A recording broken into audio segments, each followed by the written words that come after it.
welcome to Geneva. Да?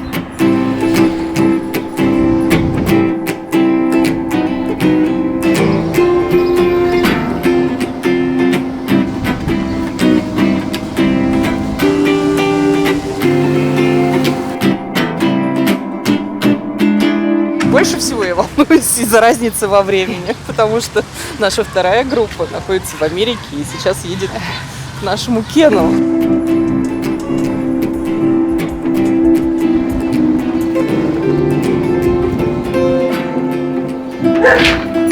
Good morning. Hi, Ken.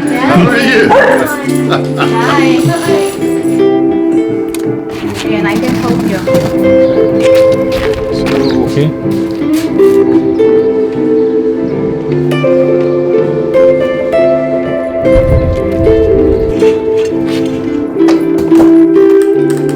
Shall we begin?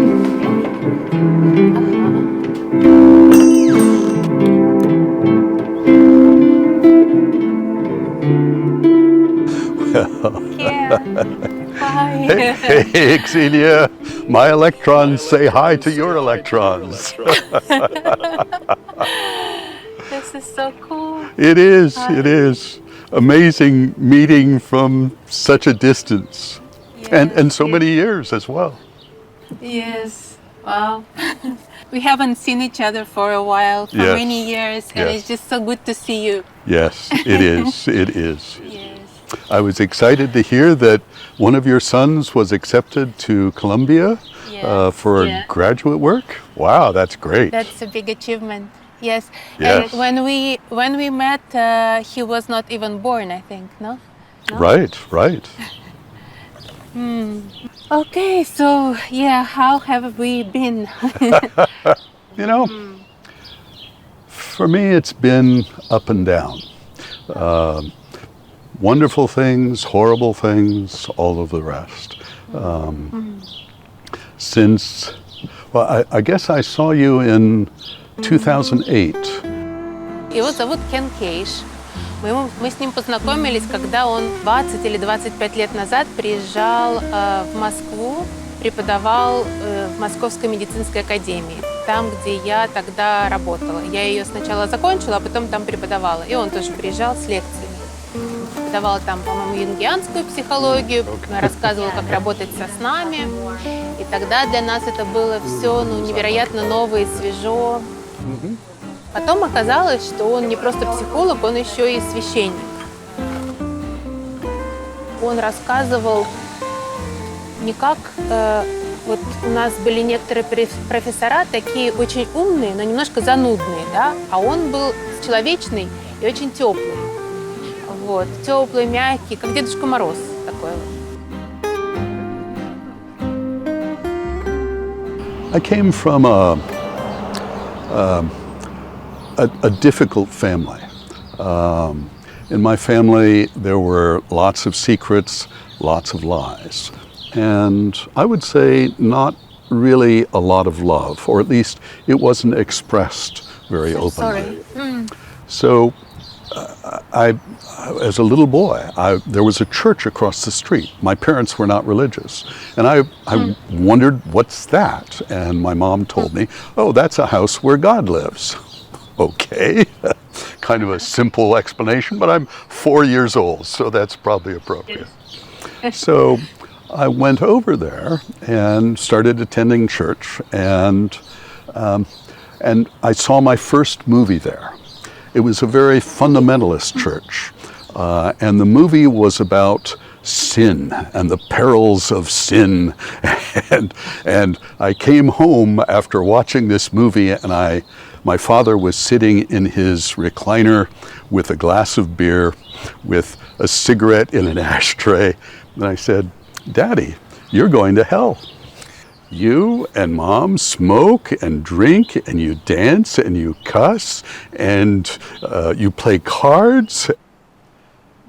What was underneath that, though, was that sense of God as love, that God is a being that loves you no matter what.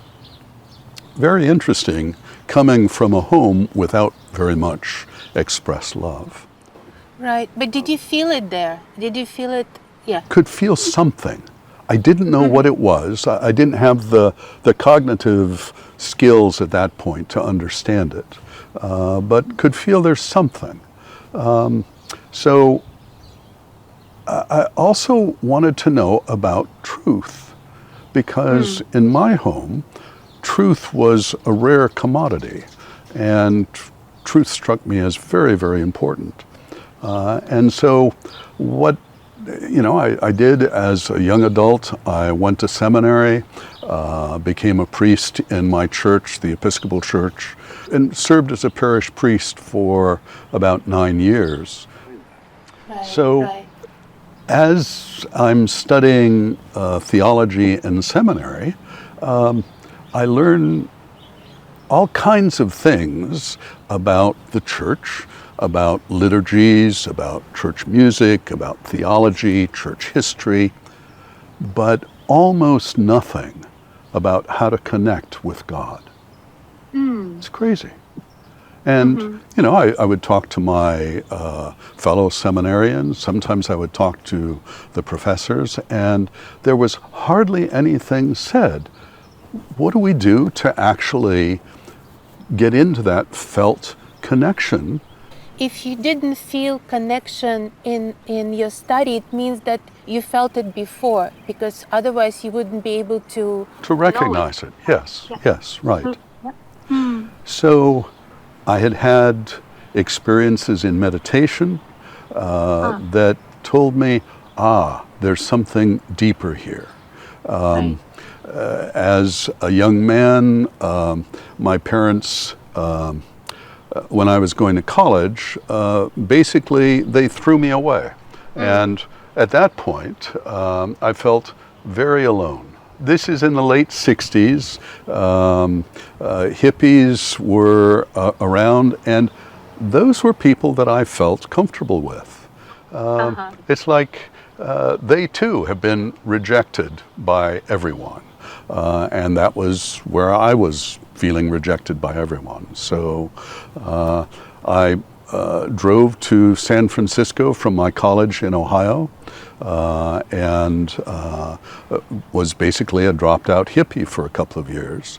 Ended up finishing my college there and then going across the San Francisco Bay to Berkeley, where I went to seminary.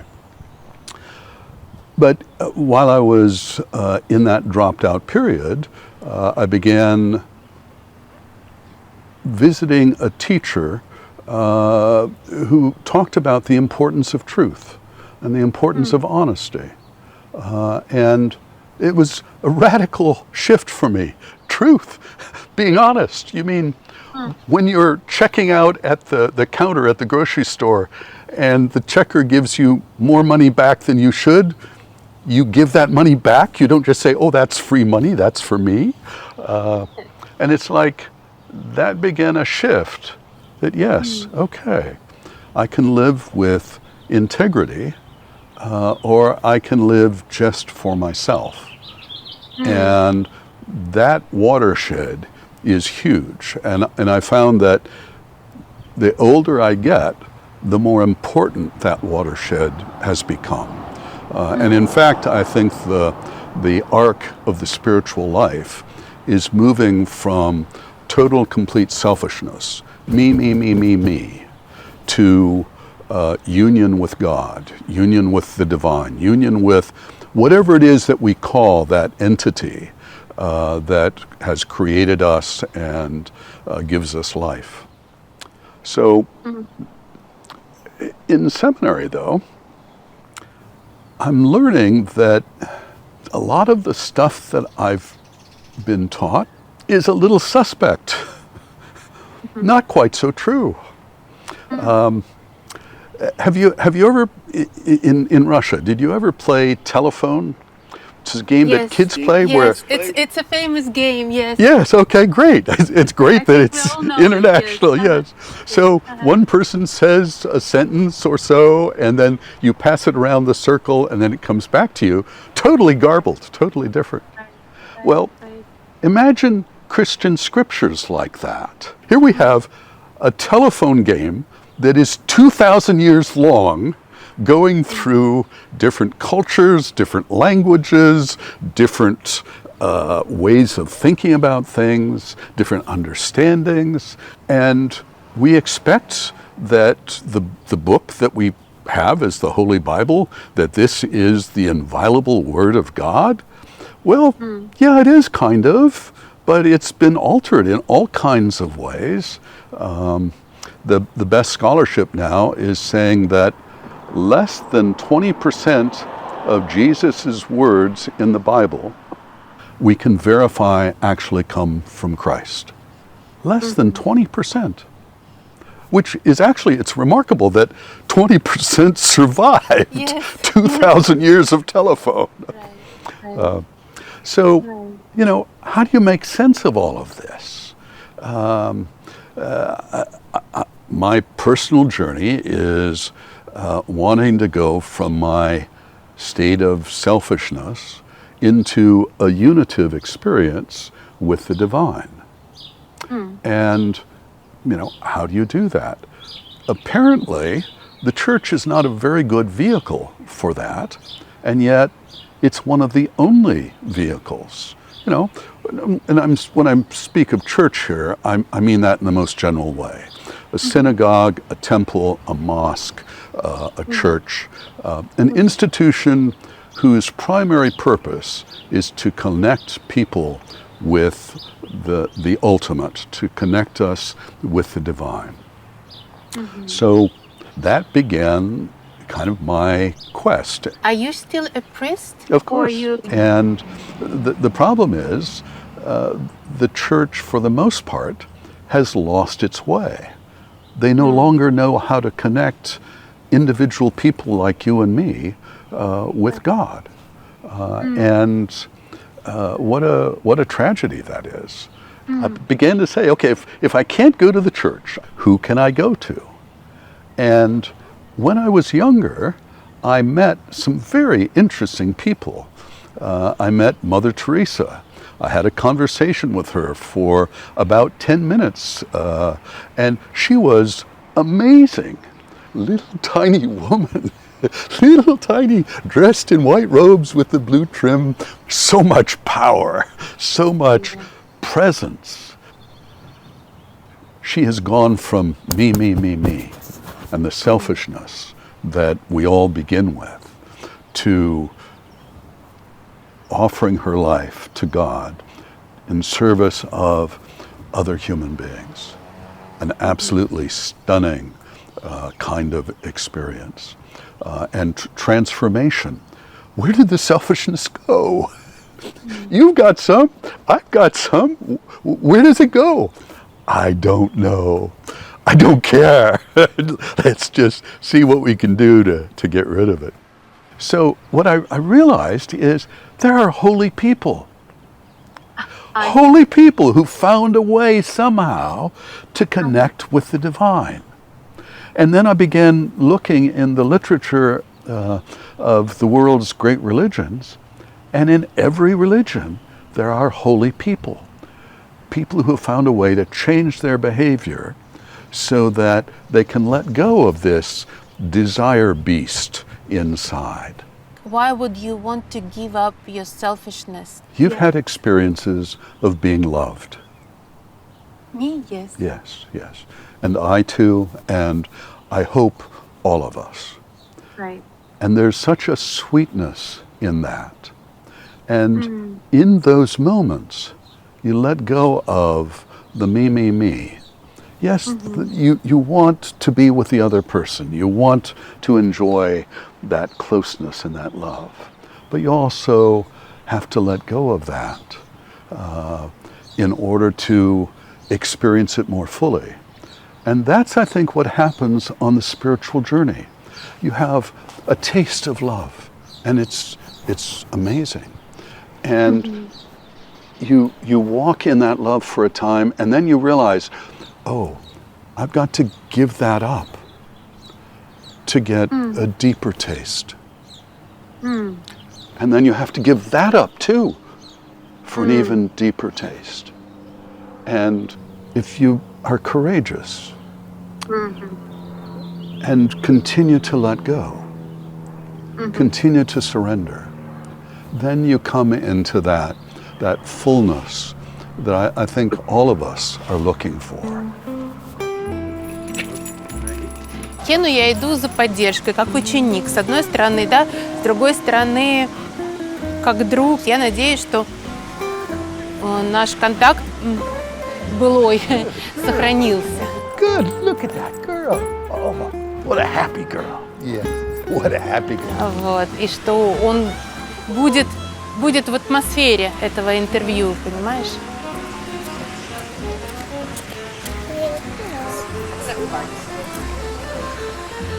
Он мне написал письмо, говорит, я проделал большой труд исследовательский, написал книжку, написал работу очень важную. Давай мы о ней поговорим. И прислал мне тезисы. Вот. И эта работа, она как раз о каком-то объединяющем начале всех религий. Я понимаю, что я ему даже не смогу толковые вопросы задать по поводу его исследования, потому что у меня есть ограничения в моем английском, и я надеюсь, что он просто вот особо без моих вопросов расскажет нам про свое исследование сам. So it's a radically different book.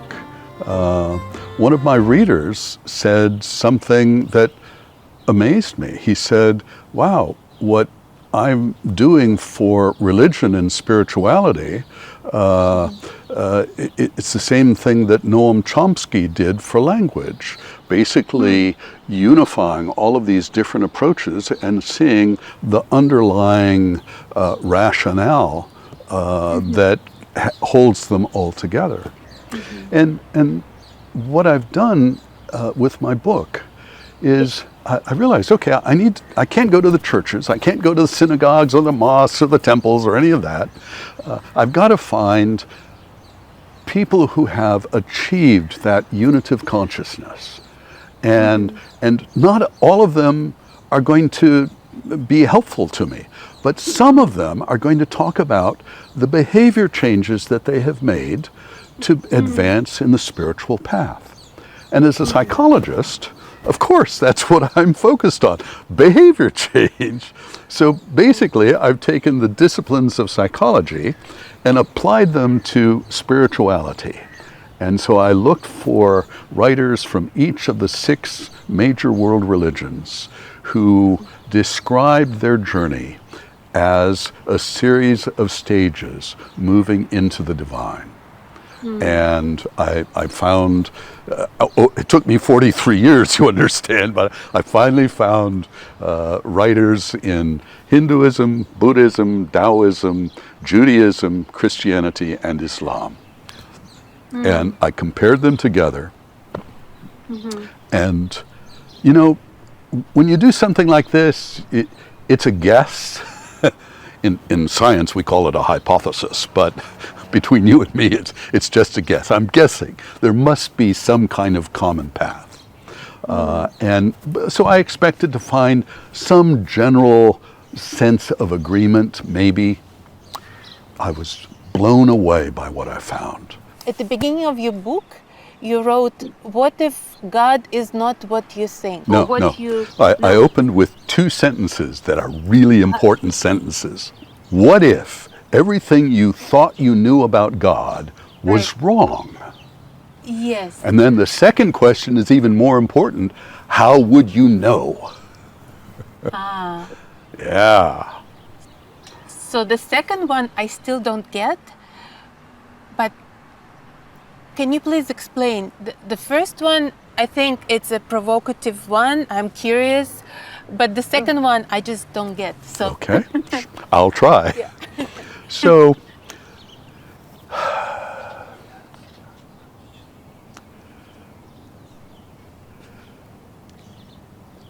you go to church.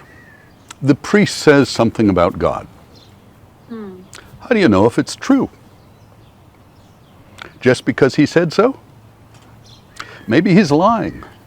That's what, yeah. Yeah, maybe he has some sort of dark purpose. money or power. Exactly, exactly. whatever, And yeah. those are two big purposes that you see in clergy in all the religions all Yeah, over the and world. they're not actually dark, they're just normal human purposes, no? Yeah. Right, right. But they can be used for good or ill. And, you know, sadly, and actually, many of the clergy are simply blind. They don't really know what they're doing. So, how do you know? It's an important follow-up question. How do you know? And here's my watershed for knowing this is true or this is not. Jesus said, by your fruits you'll know them. If a tree produces good fruit, it's a good tree. If a tree produces bad fruit, bad tree. Okay. The mystics that I wrote about had all made incredible changes in themselves. And those changes were then reflected in their behavior, in the outpouring, the generosity of love. And they transformed the people around them. And the people around them said, wow, that's a holy person. Just like I found with Mother Teresa, wow, this person is different. I don't know how yet, but oh my God, I can feel the power and the single purpose. Her single purpose was bring people to Jesus. Okay, that was her path. Other people's path will be bring people to Allah, bring people to a deep understanding of this or that or the other. They all use the same process though, the same steps. And that's the piece that is critical. So this is what you were blown away by, no? Yeah, right. I was trying to think, how do I convey this? I'm going to tell you a story.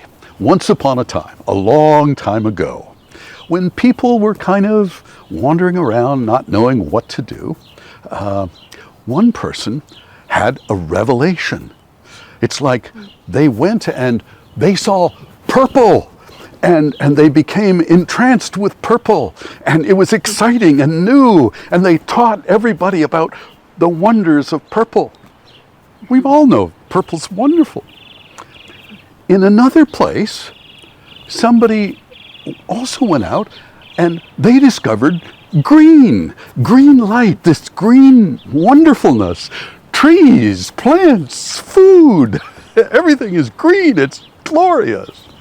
And then there was the person who discovered red, and the person who discovered yellow and orange and blue. And all of a sudden, these people became aware of each other. They had been living in separate places, and they got upset because the purples knew that everybody should be purple, and the yellows knew that everybody should be yellow. And so they decided to have a grand battle to decide Who is right? who's Yes. going to be the winner and all of the rest of that. And so they all came together, and there was this great field where the battle was to take place. And this little old guy kind of wanders out on the battlefield, and he looks around and he sees the red and the purple and the orange and the blue and the green and the yellow, and he says, wait a minute, guys, don't you understand? This is all light. Light. Yes, purple has a specialness, and so does red, but so do all the other colors, and together they produce this glorious white light. And pay attention to that. And so that's kind of what my book is about. This is the white light. And it's not to reject anybody. It is to see the common purpose. It's all light. And it's there for our transformation, for our change.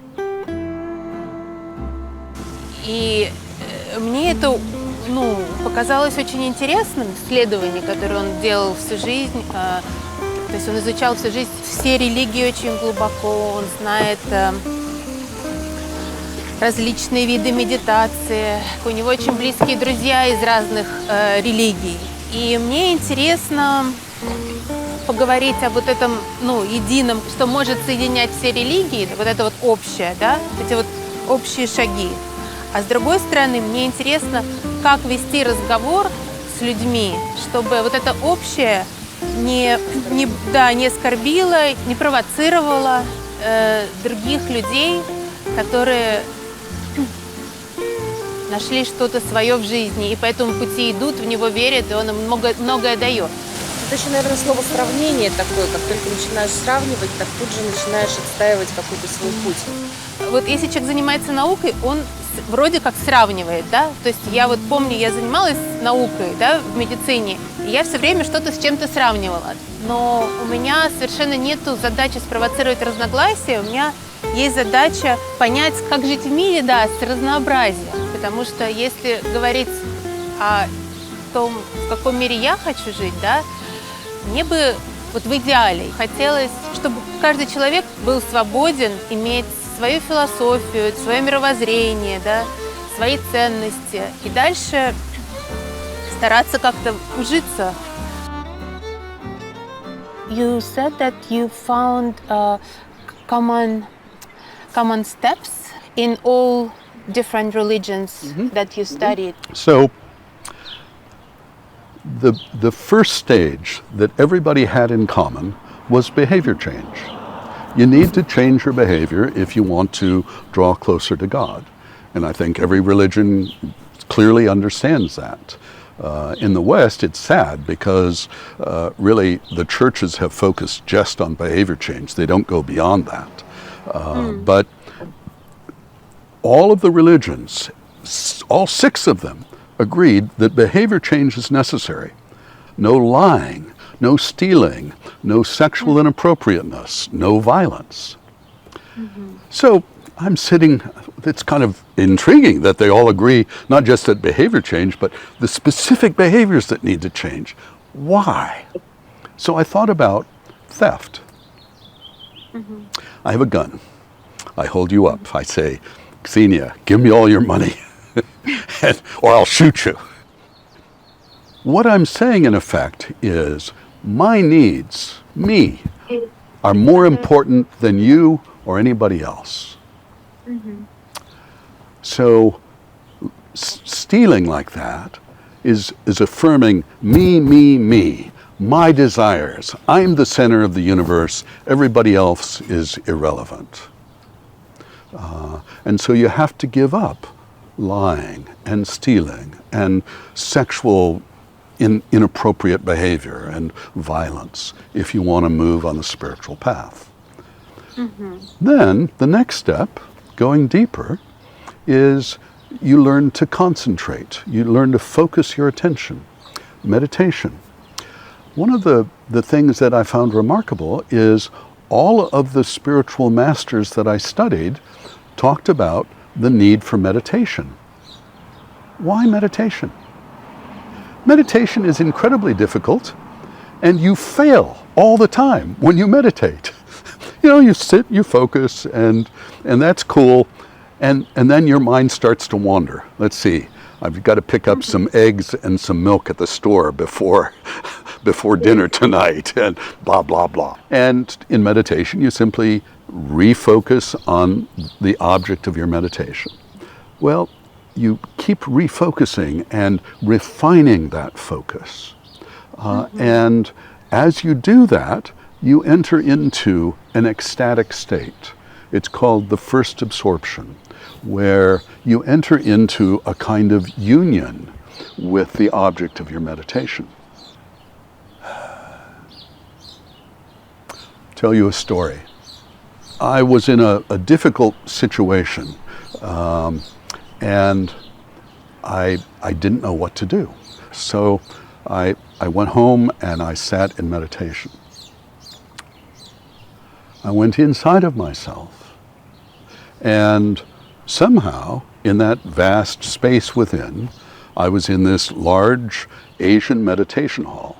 So I'm sitting there.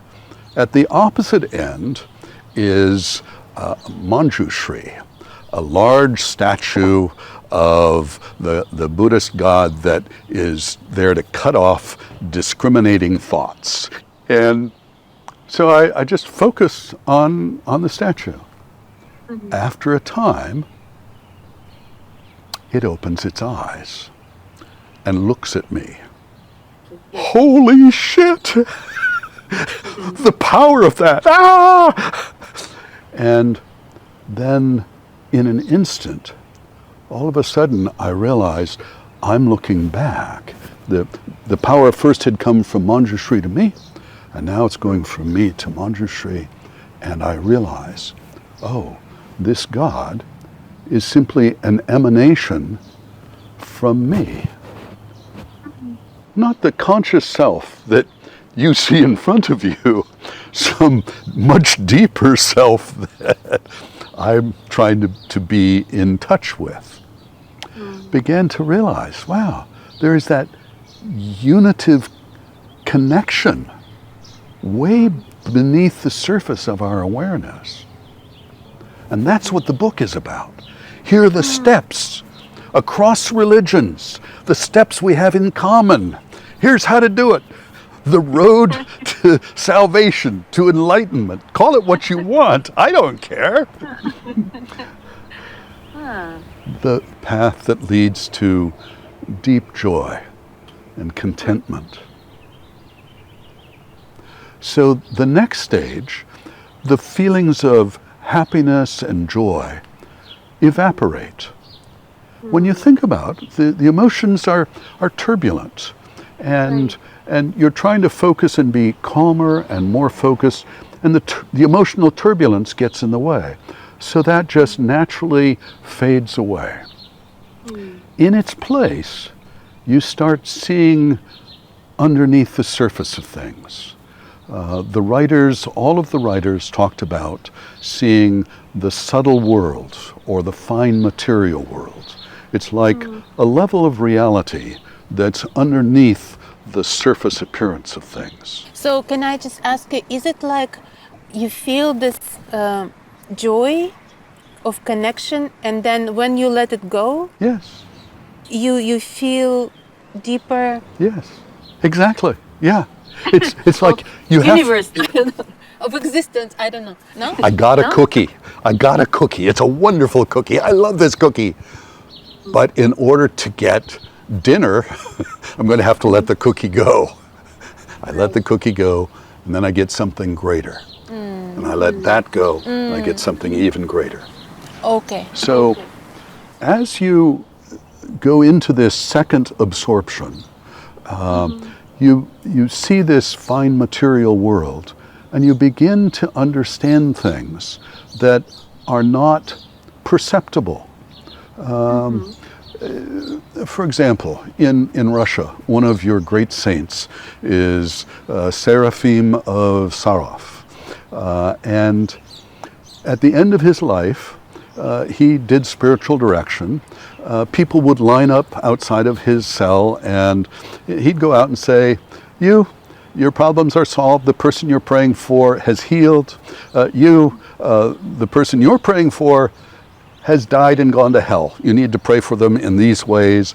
I need to talk to. He knew their minds. How did he know that? Because he was at this very deep level of union with all that is. And he was able then to direct people and show them how to make a better life for themselves and their community. So,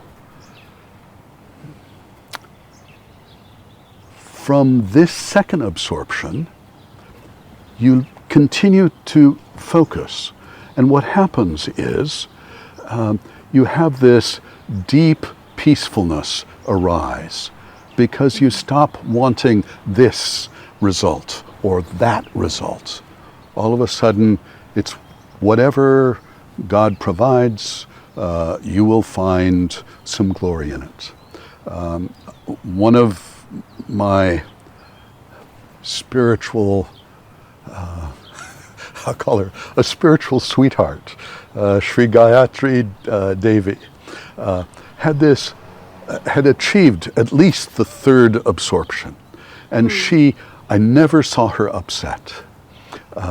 Whether she was in the middle of a war, in the middle of peace, at dinner, at rest, it didn't matter. She was perfectly calm and even-mannered. Wow, I'd love to be there. I'm still a little too passionate, okay? I want this and not that. But she had this marvelous calm.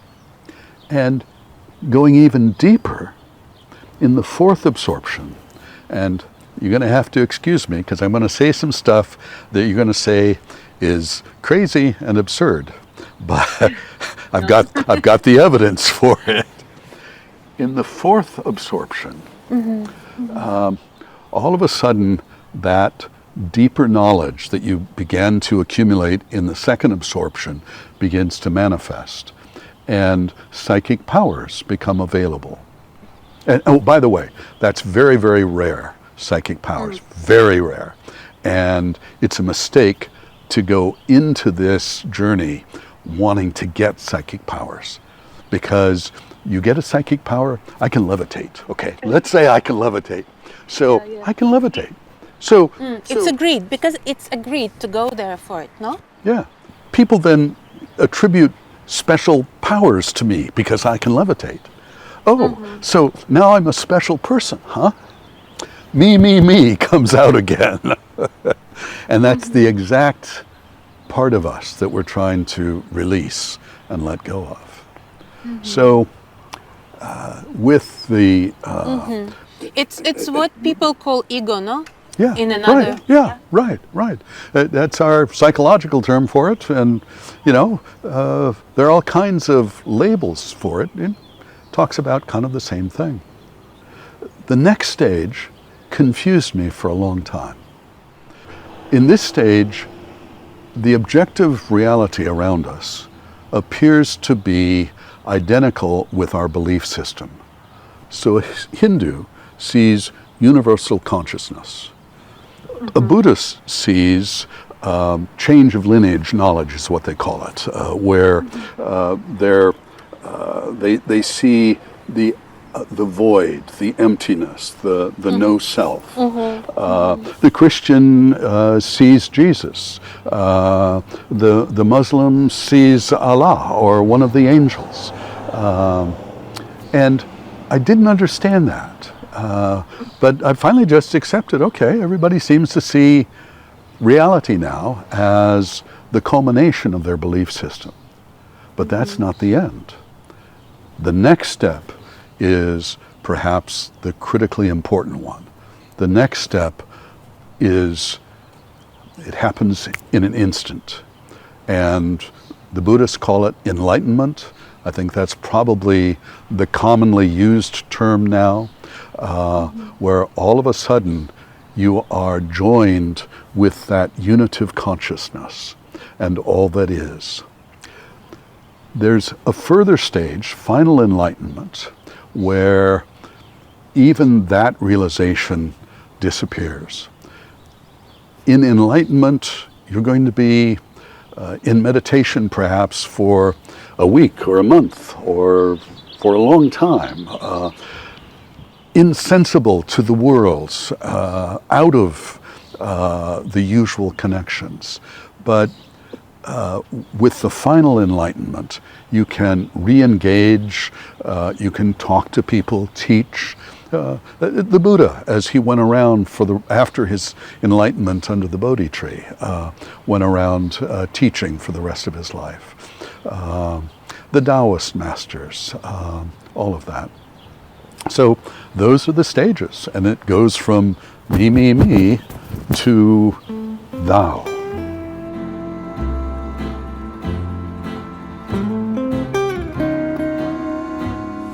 Культурно я христианин, да, но ни одна религия, которую я бесконечно уважаю, не дала мне ту опору, которую, например, мне дала психология, да, или мои учителя из психологии. Это люди, которые мне напоминают о божественном.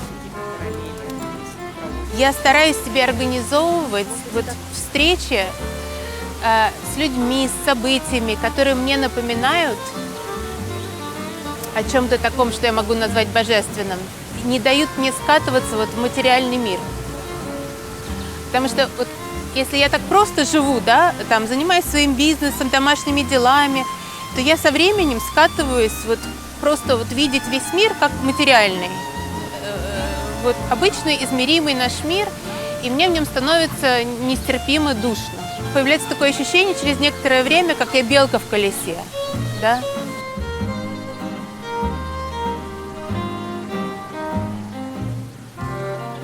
Я бы очень хотела, чтобы каждый человек чувствовал себя свободным говорить про себя и о своем, делиться своим мировосприятием, мироощущением. Вот. И дальше другие люди могут говорить: о, это во мне откликается, да, дай-ка я послушаю, возьму что-то себе. Знаешь, как вот, например, мы собираемся на какой-то праздник, да, и все к столу приносят какое-то блюдо, да. Когда я приношу свой салат к столу, это не значит, что я хочу, чтобы все его съели, да. Я просто говорю, что вот есть салат вкусный, кто хочет, попробуйте, кто не хочет, не ешьте, я не обижусь. Это интервью, это такой мой салат вот к обеденному столу. Вот. So, what would be the difference between self-love and me? Here's maybe a poetic way of saying it. You're learning to walk in love at all times. In love. In love, right. As opposed to, well, I want to do this interview for my own selfish purposes. I don't care about you and all of your viewers. But I also have to admit that I'm doing it for my personal reasons, but also for other people. So it's like it shouldn't contradict in an ideal world, no? Mm-hmm. Right, right. But this self-love is, can you, because I think I'm stuck here a little bit. Well, what you're saying, self-love is also love, yes? We start with who we are, what we have, all of our past, all of the pain and the joy that we've experienced, and learning first to accept that. For years, I carried terrible resentments towards my parents, both my father and my mother, different ways, and then I realized they both did the very best they could. They didn't have skills beyond that. They loved me. Their love was circumscribed by their own awareness. And the difference, say, between them and Mother Teresa, her love is not circumscribed at all. It's wide open. Yeah, because I guess also why I'm speaking about self-love is because especially lately I hear a lot about, the tiredness of people, I am just so tired, I'm not able to do anything except, I don't know, sleep, and I have to take care of myself and stuff like that. Yeah. And with that, Xenia, what's happening is people are going into some kind of avoidance or escape. It's like, yes, life sometimes is like a cocoon, no? They're hiding from the real pain. And instead of hiding, I think self-love begins by acknowledging the real pain, by acknowledging the wounds. For example, right now there is pain around the world. There's so many places where there's armed conflict and violence. And the people that are caught in that, oh my God, it's devastating. That's an incredible wound just to witness that, to experience that. And running from the wound doesn't heal it. It just puts a cover over it. And so it festers underneath and gets infected, and your whole system after a while is damaged by that. Instead, what's important, I think, is to acknowledge the incredible pain that you feel, to go deep into the emotion, to feel the emotion in your body, wherever that emotion seems to be strongest. And then to look, what's underneath that? That's self-care, to say it's okay to be myself, to have the feelings that I have, and to surrender to them, knowing that in the midst of every pain, there is some kind of lesson. Yeah. I don't want the lesson. I need you to understand that. I do not like these lessons, but I'm beginning to be grateful for them even when I'm in pain. Grateful because I know, okay, if I surrender to this, on the other side of this pain, I will learn something really important for me. Something, I don't know what it is yet, because I don't know it. But if I stay with the pain, stay with the emotion, the fear usually, I then find, oh, even in spite of the fear, I'm loved, I'm accepted, I'm cared for. Thank you, Ken. I am learning to be a gardener. I love homegrown tomatoes. All of my life, I have been too busy to garden. And that's really sad, because I really like watching the little seeds come up. Для меня вот пространство психологии – это то место, где я могу делиться своими чувствами, да, и другие люди могут делиться своими чувствами. Вот. И если меня чьи-то чувства обидели, я могу поделиться тем, что меня это обидело.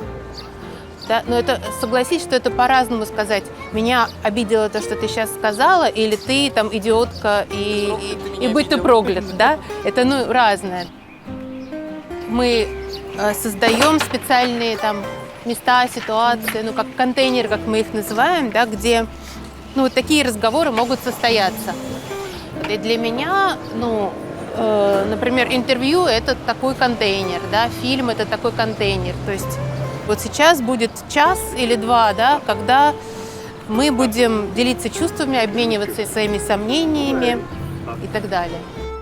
То есть вот этим интервью и фильмами вообще всеми, то есть мы их приглашаем к диалогу. Да, к некоторому столу, да, нету никакого принуждения в этом, есть просто приглашение. Опять-таки, мы не можем сделать так, чтобы другие люди чего-то не чувствовали, да, чтобы они не обижались, не злились, это то их полное право, вот, но я просто не чувствую себя за это ответственной. Да, у нас еще тут офигенские вот эти вот кораблики. Они такие очень, как старинные, да, вот эти вот пароходики, как будто из детства, да?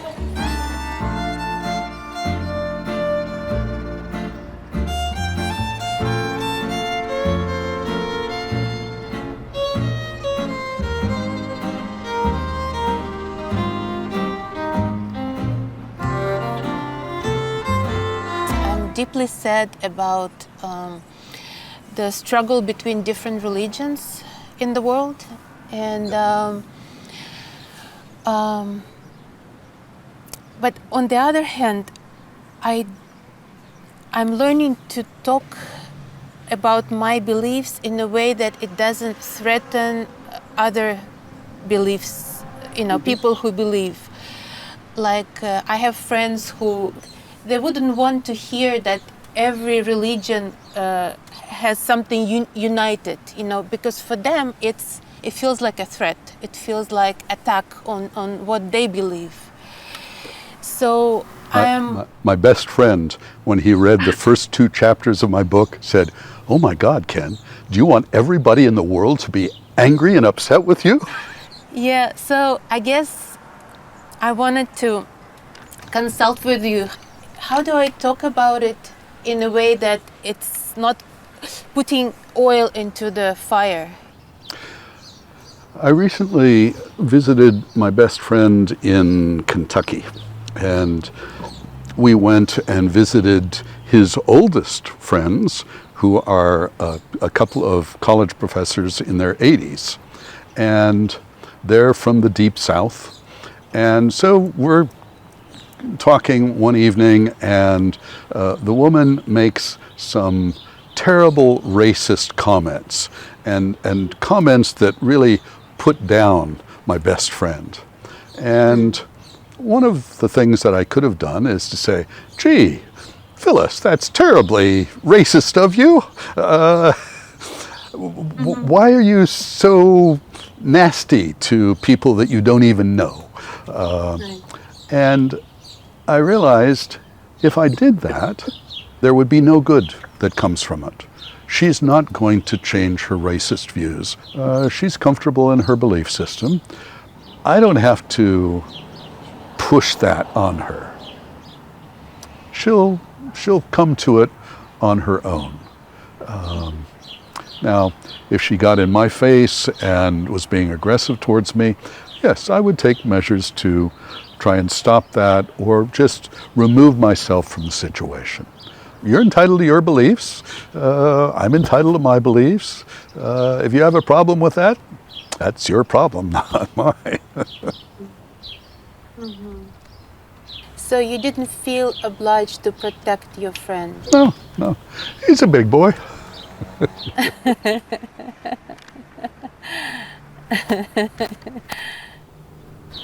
Well, how do you feel then about protection and how to say, if someone is violent to your body or your group or your church or your village, some people say it's very important to stand, protect, and answer with the same power. From a psychological point of view, from your personal point of view, and from religious point of view, could you say what you think about that? Because it's also a point where I'm a bit stuck and have feelings. Yeah. From a spiritual point of view, certainly Jesus and all of the other great saints in all of the religions would say, turn the other cheek. I'm not at that place yet. And so if somebody assaults me, I'm going to try and protect myself as best as I can. There's a saying in this country that is kind of silly. It says, well, violence doesn't solve anything. Well, that's not always true. Right. A mad dog comes at me, I shoot the dog and kill it, that solved that problem. I'm not going to get bit. But it's also probably created a lot of other problems, because the dog's owner is going to be upset. My neighbors are going to be upset because I fired a gun in the neighborhood, and usually people don't like that. The police are probably going to come. So it's going to create all kinds of other problems. And I think that's the problem with violence, that once you start it, there is a cascade of other issues that develop as a result. The best response, of course, is don't respond to violence. But I think that's only appropriate if you are in that unitive consciousness. And very, very, very few people are. We can't do that. We don't know how. When you and I become saints, we'll know how. I think in my case it might take a while, but I'm working hard on it. Это наш известнейший фонтан. И под ним всегда очень свежо. Когда в Женеве супер жарко, все приходят охлаждаться.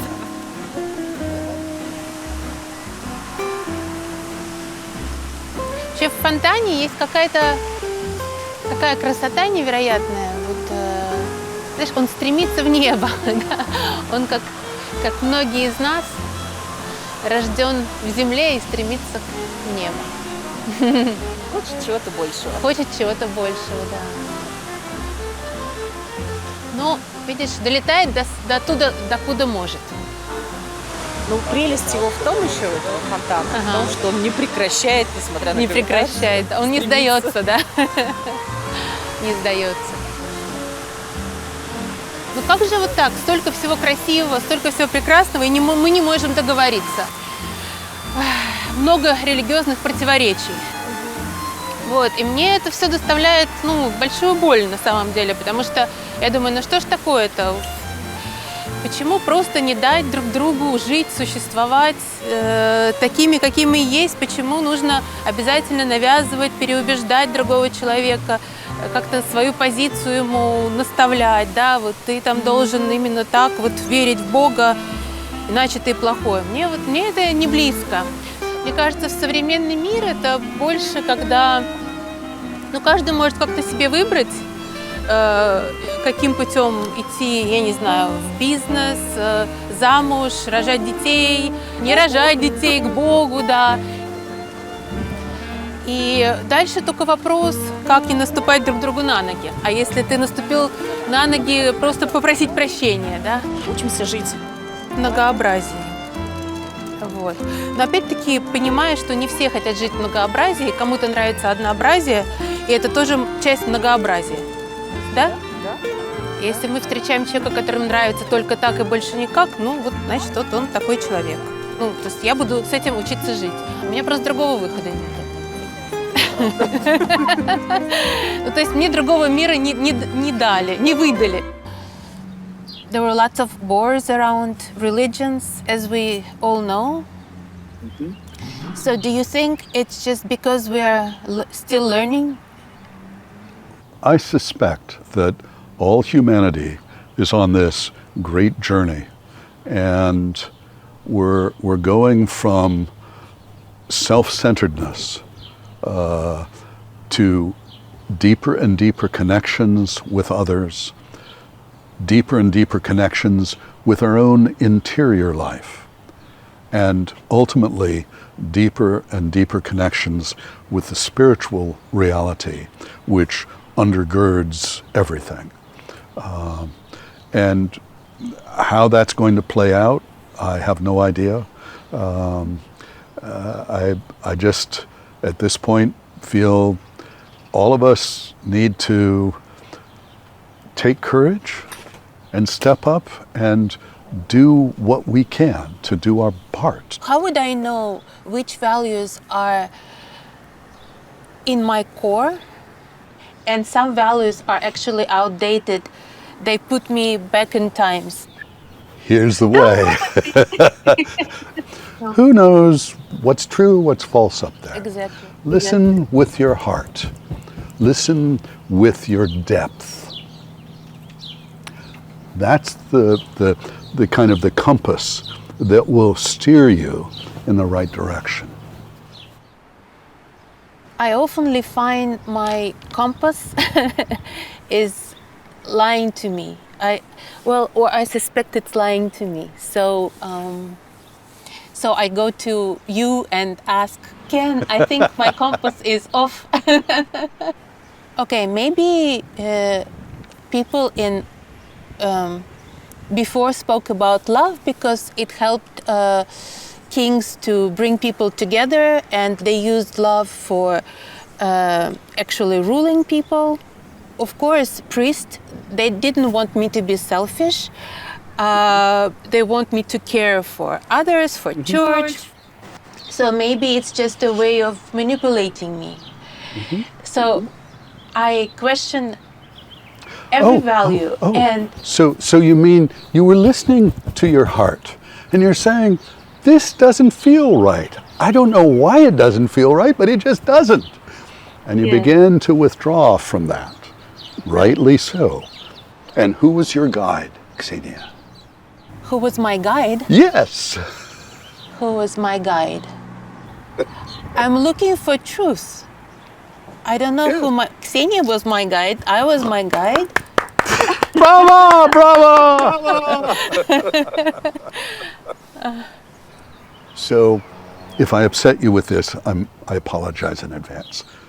You're coming to me for an answer, like I'm some great guru. I'm sorry, I can't fulfill that for you. I am just myself. I am the end result of all of my experiences, and I've got whatever I've got to share. Right. Ksenia's guide is inside of her heart. And it's hard to listen, isn't it? Because part of you says, oh, well, no, that couldn't be true. That comes from me. And all of this judgment, head thought stuff that messes things up. But when you sit, say in meditation, and you sit and you open your heart, and literally do that right now. Just imagine that your heart expands and you allow that beautiful heart energy to flow in you, and feel it as it carries you even deeper. And I see a bit of a smile on your face. It's like, yeah, it feels good. It feels right. I'm thinking, oh, I wish... well, first I felt, oh, there's a dance in my body, some kind of something like this. Cool, you're listening. Then I thought, oh, why are you on the other side of the planet? And you got lost in the intellect. All of the bullshit thoughts that are up here. I know, because I have a lot myself. That's cool. We look all over for guidance. And part of the reason for my book, I'm looking for guidance as well. And so I found a way to go to the great spiritual masters and how to tap into them for guidance. They can give me the structure. Here are the steps, step 1, step 2, and so on. But I have to walk that way. I have to have the courage to let go of myself and my needs and my selfishness.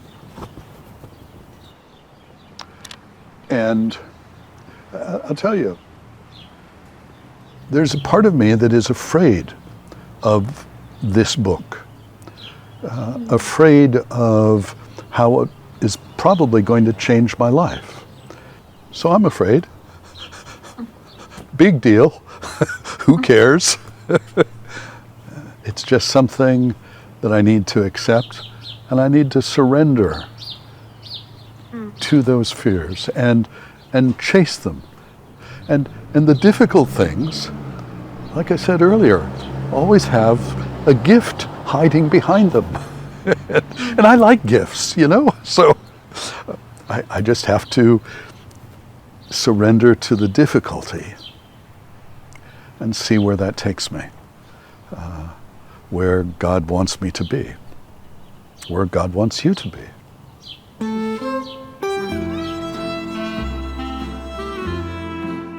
Когда у меня был в жизни очередной кризис, связанный с куда идти дальше в жизни, и зачем я живу, и там переосмысление смыслов жизненных, вот, я ему написала, он говорит, приезжай ко мне в гости, поживешь у нас, и вот, и я у него там жила, по-моему, недели 1.5 или 2 недели, я читала его книгу, делала упражнения.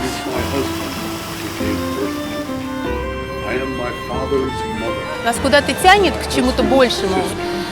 Мы чувствуем, что вот то, как мы видим мир вот материальный, измеримый, это все равно меньше, чем мир есть на самом деле, да. И вот эта идея, она зовет бередить внутри. И поэтому он в работе с людьми, такими как я, которых куда-то тянет, сами они не знают куда, но тут уже плохо, а куда еще дальше непонятно, да. Он использует слово «Бог», но он дает много пространства, давал много пространства, по крайней мере, да, для моего личного опыта.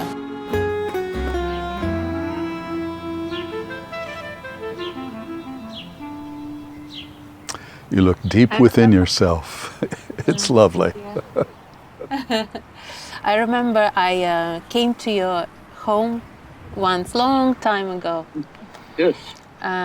Looking for answers and looking for something bigger than myself, trying to connect with the divine, and I would be always, grateful for that time. And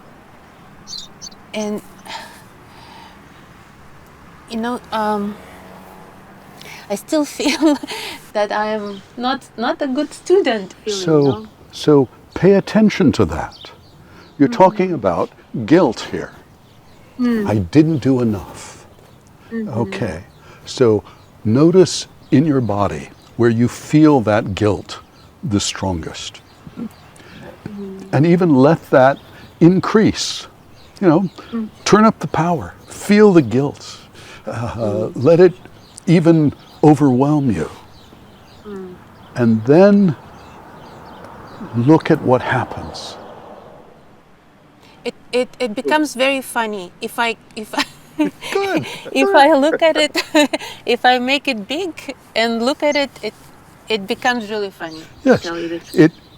And that's a hallmark of the spiritual journey. It's hilarious. It's just absolutely nuts and funny.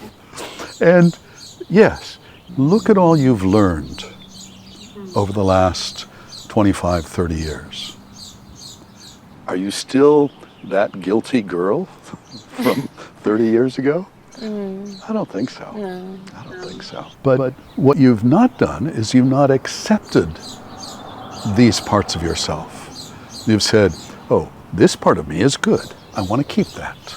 This part of me, not so good. I want to push that away. I'm going to pretend that part of me doesn't exist. So there. And I'll live in this pretend world. And everybody else sees, oh, Ken's living in this bizarre pretend world. I wonder what the hell's the matter with him. It's like,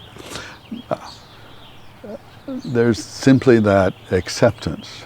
Okay, there's this part of me over here that I'm not so pleased about. I'm not so happy with. I'm maybe afraid of it or feel guilty or ashamed or something. But it's part of me. More than that, it's a crucial part of me. I need that. Even though I do my best to push it away, that part will help me walk the path that leads me to that unitive awareness. Can I tell you my favorite thing that I learned from you? But Now you'll probably embarrass me. okay, please don't be embarrassed. Easy for you to say, halfway around the world. I really, really loved how you look at me, other people. I would call it acceptance, and this is something that I've been thinking a lot and I think learning a lot and taking in. When I can do it, I'm happy. Yes. I wouldn't remember things you were telling me, but that look. Yeah, and pay attention to that. God, what you said is just so important. I didn't remember the things you would tell me. Yeah, it's bullshit. It's bullshit. The being, however, that's reality. That's the important stuff. Learning to love, learning to be courageous, to step forward into life, into the next step, no matter what. And in confidence that whether I live or die, it's going to come out okay. It's easy for you to say you believe in life after death. I do. How do you know? Except the Bible, except because it's a Bible says. Oh, no. That has nothing to do with it.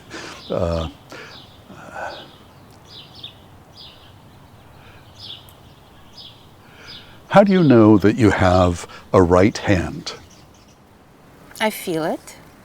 Yes. Yeah, I feel it. Yeah, right. And that's how I know this.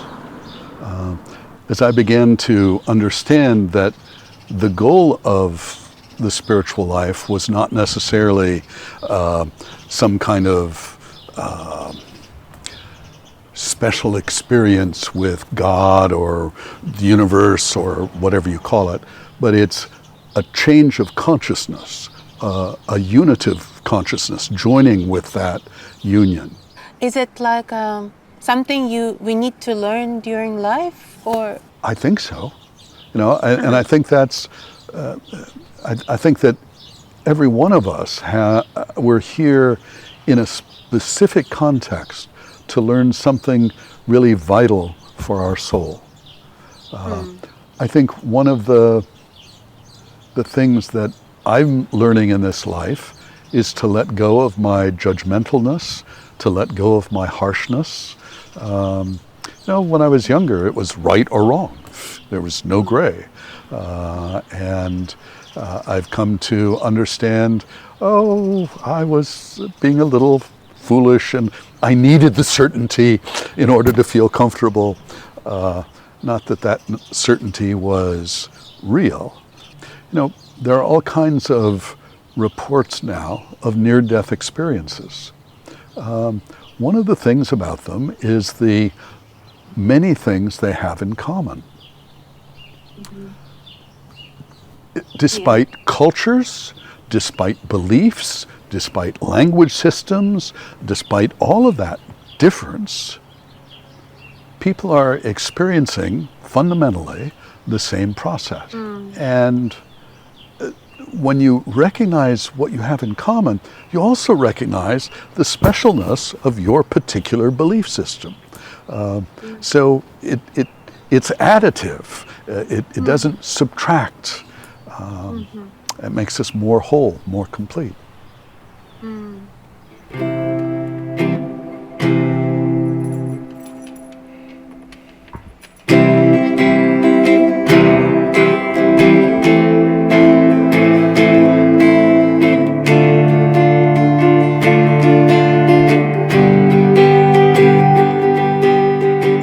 Если говорить про что верю я, то есть душа, которая родилась в тело,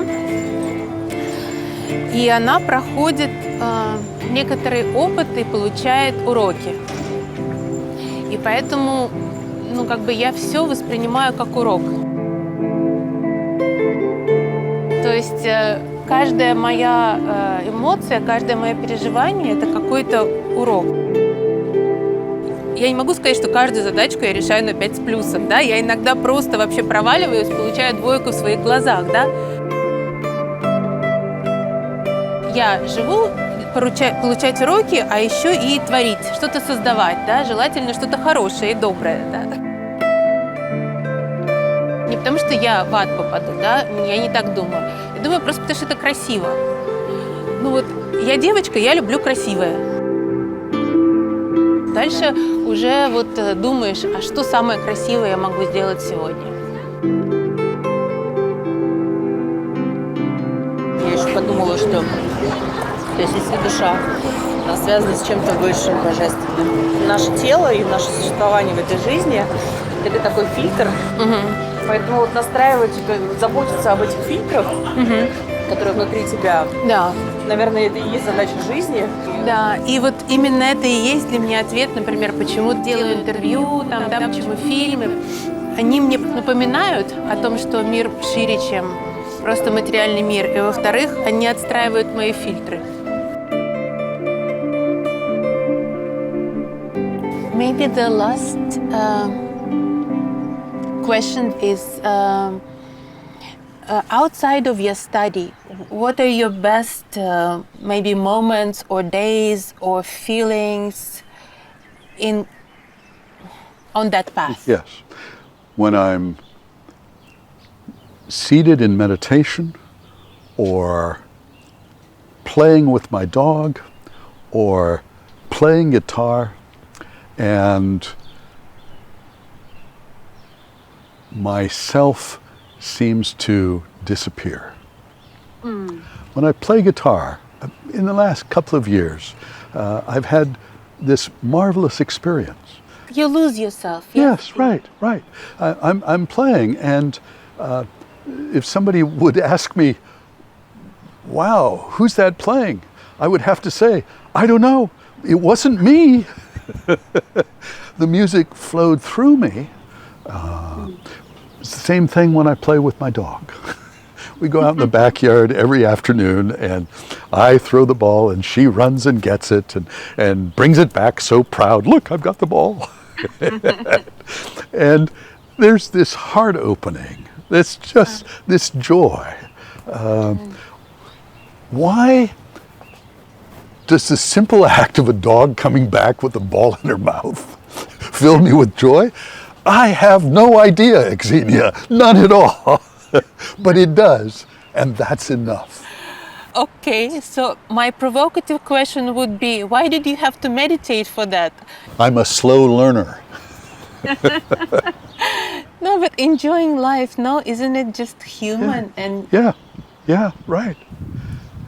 You go out for a lovely dinner, and you know, there are those times where everything seems perfect.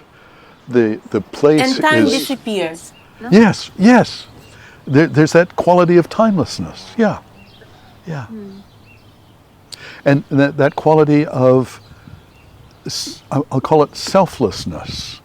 It's like yourself, yes, you're there, of course, but somehow you're not. You're participating at a deeper level. And we don't know those levels well enough. We don't even have a good vocabulary to talk about those levels. That's part of what this book is about, to try and create a vocabulary so we can talk about the spiritual life. Beautiful. I look forward reading it. Is what you're describing, is it like a zone? Yes. Right. It's a state that people study actually because of the golf, because of the sports, because of the music. All of those things, and other things as well, lead you to that unitive connection. In sports, I know your husband plays sports a lot. I used to play golf before my body said that was a bad idea. I'm too old and fragile now. But it's like you hit a shot and you don't know who hit the ball. But you think, okay, I want the ball to land out there in that little patch of yellow grass. And I don't know if you've ever tried to play golf, but it's extraordinarily difficult. The ball goes everywhere except where you want. But when you're in the zone, when you're connected at that deep level, the ball goes exactly there. And you say, how is that possible? If I tried 1,000,000 shots, I could never get it there again. It's because you weren't doing it. I think there are all kinds of approaches to the spiritual life. You can get it through sports. You can get it through playing music. I have a surgeon friend years ago who loved to operate on knees. And he loved that because he would go in and he would get lost. He was so absorbed with that knee, so focused. And if it was a really bad knee, he might be there for 5, 6, 7 hours. And he was totally oblivious of the time and anything but the knee. He was focused completely. And then he'd walk away, he'd say, okay, somebody close. And then all of a sudden, oh my God, I've got to go to the bathroom. run to the bathroom. It's like, yeah, you forget yourself. Important, forget yourself. There is a deep self that endures underneath the self that lives in our head. And it's accessing that self and learning to live through that self that I think is our purpose here in this world.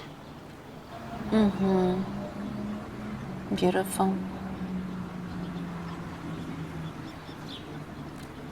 I think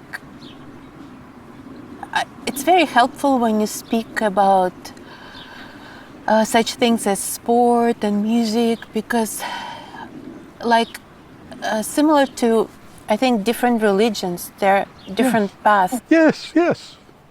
And it doesn't have to be even classical meditation, probably. Right. From what you're saying and from what I'm feeling. Some way of focusing attention, refining that focus so that you go deeper and deeper and deeper. And we all meet at that unitive place where we are actually participating. Here's the joke on both of us, okay? I would love to see you. I'd love to be in your physical presence, to give you a hug, to give you a kiss, all of that stuff. And we have the illusion that you are halfway around the world. It looks like probably Cyprus? No, it's Geneva. Geneva, okay, you're in Geneva. And I'm in Nipomo in California. And the illusion is you're there and I'm here. The truth is, we are in each other's presence, aren't we? And now, because of the magic of computers, we know that we're in each other's presence. And in a few moments, the computers will turn off and we'll go, we think, our separate ways. And you know, that's a lie. Because we're still in each other's presence. And we always have been, and I suspect we always will be. You made me cry. Oh. I want to be less sentimental so I don't cry. Okay. You're running from yourself, Xenia. That's not the way.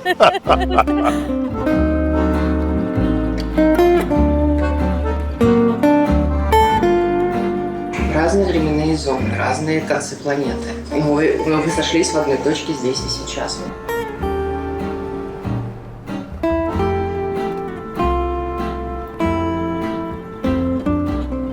Таком. Ответ на свой главный вопрос. Какой? Жизни, Вселенной и вообще. Слушай, ну, видишь, я как бы нашла солидарность. И это меня порадовало, потому что, значит, не только я одна думаю, что жизнь – это обучение души. It's a wonderful place to be alive.